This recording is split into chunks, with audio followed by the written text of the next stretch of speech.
আমি আর তো অন্যভাবে এটাকে লেলেন কিন্তু একসাথে সীমান্ত বাজার নামলাম হ্যাঁ হ্যাঁ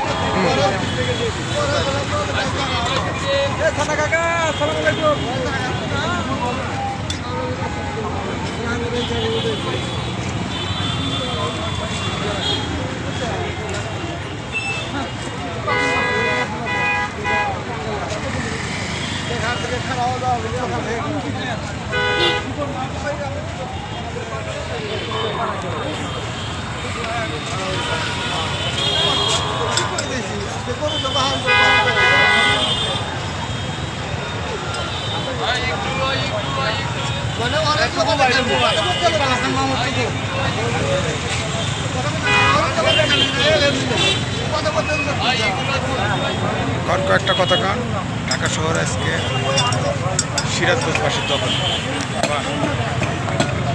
ঢাকা শহরে এসে আইসক্রিম খেলাম, আমরা খেলাম, আরও কত কি গেলাম। ঢাকা শহর আজকে আমাদের সিরাজগঞ্জবাসীর দখলে।